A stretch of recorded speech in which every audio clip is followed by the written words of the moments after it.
So today's project, 2006 Dodge Ram. My spare tire carrier broke. This is actually not mine, so I'm actually at the junkyard today. And went over here, paid the lovely $2 mission fee, and decided I needed to get this piece. So on mine, this piece kind of stripped out. It has like a little shear pin inside and it was just spinning. I've already tested this. I made sure it does work. Another good indication that it does work is that it doesn't have the spare tire on it, so it had to come off one way, and I've loosened it, so I know that works. So typically when you come to a junkyard, you want to bring the right tools, and I kind of sort of did it. It's great. I should have brought, instead of this wiggle woggle thingy, I should have actually just bought a regular ratchet. That would have worked. That would have been great. I should have brought wrenches, which I forgot. I brought every freaking tool except a normal ratchet and wrenches. Lovely.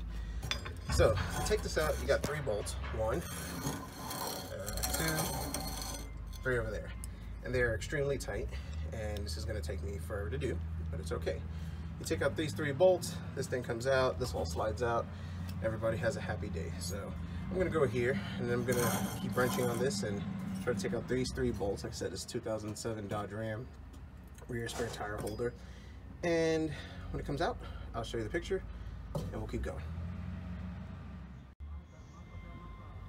Captain's log, day 2. Bolt number 2 is out. I've been here for 48 hours and running out of water, running out of food, running out of energy. Don't know if we can do it anymore. No, just kidding. Second bolt is out. One last bolt. And what kind of sucks is I really can't get my air ratchet in there, well, my electric ratchet, whatever you call that thing, and buzz that out. So yeah, we got this one over here, and I think I might be able to get it in there, but these things are so freaking tight that my thing doesn't have the beans to kind of knock it out. So I'm gonna try to get this right up in here with my little extension. I don't know if I can do this one-handed. Most definitely not. We definitely cannot do this one-handed, but we can at least get it started. Nope, can't get it one-handed. So buzz that one out, and we'll keep going. Nailed it. All right, all 3 are out. So now this little pin right in here. I don't know if the camera catches that. Let's see if we can get you guys in there. A little pin right there. We need to pull this pin out. Once we pull this pin out, this rod right over here will slide right out, and then we should have access to this lovely piece right over here. So let's pull this pin out. Probably use whatever I have. I didn't bring the right tools today, so we'll use something. We'll get it out, and then we should have our prize. Alright, so just kind of caution over here. When you take this out, do not remove this just yet. And the reason why is because you actually need to lower this part over here. That way, when you lower it, you take out these 3 bolts, and this thing will go up. It should slide. Hopefully it works without dropping this on my face. It should slide.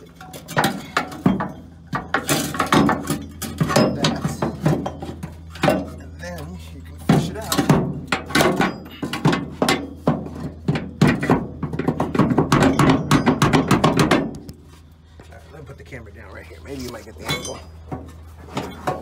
There we go. Like that.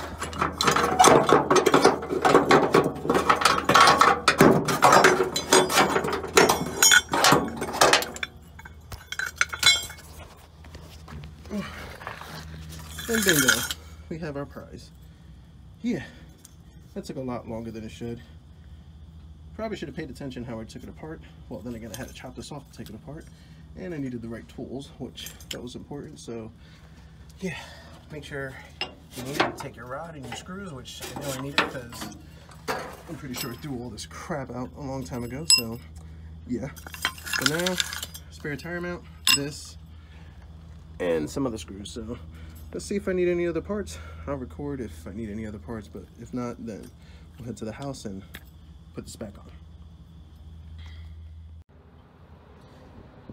Alright, back at the house. So one thing I always suggest and I recommend, and I'm glad I did this, is when you take a part from the junkyard, make sure you take the screws that come along with it. Because in my case, I only have 2, and I don't know what I did with the 3rd one. I thought I put it up here.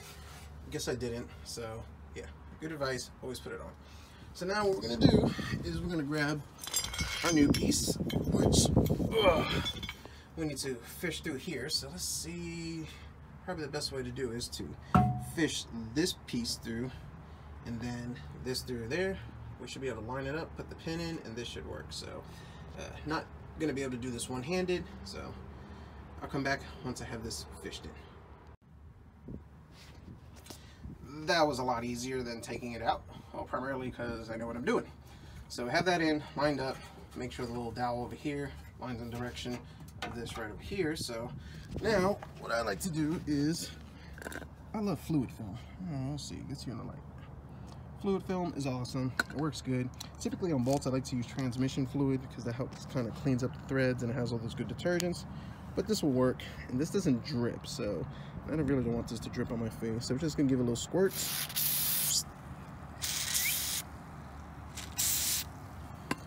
And this kind of cleans it up and then prevents corrosion. I mean, I live in the South, so I really don't have to worry about that too much, thankfully. And let's see if we can switch this. And let's see if we can do this right through here.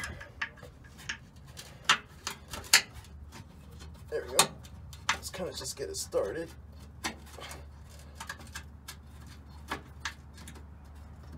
Okay, that's one. There's number two.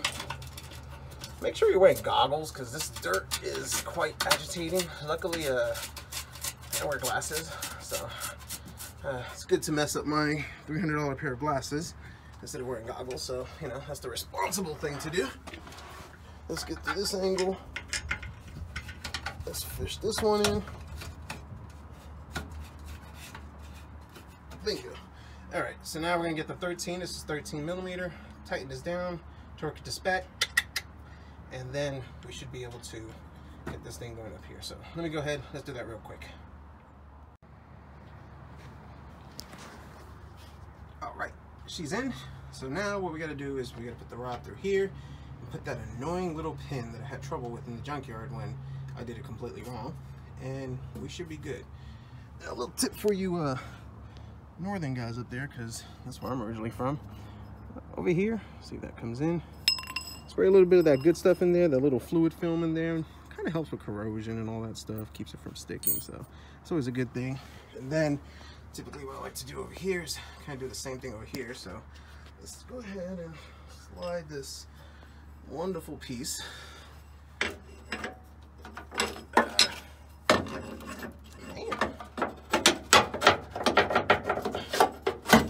we go. So now the pin is kind of the side right over there. Luckily it's double-sided, so we should be able to get it in there. And then take this little pin type dealie, and let's see if we can do it on camera. Are we that good or are we that horrible? Probably not that good. We'll make that work. Let's see, kind of get an idea.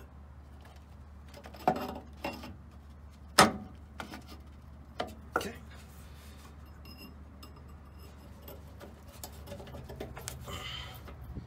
All right, I'm gonna need two hands. Be right back. So now we can put in our tool to lower down our tire holder, and we already put our tire in. So now something I like to do, you don't have to do this, but maybe if you live in the Rust Belt, it's something good to do. Take some fluid film, and I typically just give it some squirts in there. And I kind of go down the rod and all that stuff, and that kind of will protect it from corrosion getting stuck. I mean, even in the South, I've seen vehicles that run into this issue and all that stuff, so it doesn't hurt to lubricate it, give a little protection and all that stuff. This stuff works great. I've used it for tons of things, and yeah, big fan of this fluid film, so definitely check it out. So let's slide our tire in, put her up, and we should be able to wrap this up.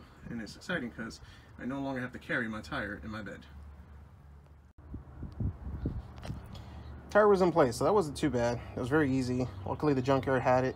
They only charged me 20 bucks for it. Probably could have gotten it at $40, $50 on eBay, a lot cheaper and it would have been already out of the vehicle. But still fun, good adventure, and it's also worthwhile when you got other parts you had to get at the junkyard. So, and actually enjoyed my junkyard walk around. So pretty simple, pretty easy for the most part. If yours is frozen and it's stuck, you're gonna have to cut this. I cut this off with a grinder right over here. And my advice, when you cut this off, make sure you have something holding it, a jack, a friend, or somebody you don't like, because if not, this thing's gonna come tumbling down and it's gonna hurt. So make sure you have some support on this. Once you've done that, the next thing you need to do is take off the 3 bolts. And after you take off the 3 bolts, because this thing's already going to be down and out and anything, then you can take out the cotter pin, slide everything out, and you're good. And as far as installation, kind of the reverse of it. Very simple, very easy.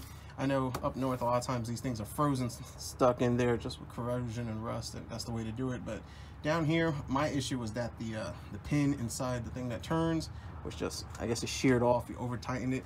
Don't over tighten this. Snug it and then a little past snug, and that should be good. If you don't have it tight enough, you'll hear this kind of clunk around, but don't go too gorilla crazy, because I think what happened was the previous owner just tightened the crap out of it and just snapped that pin off.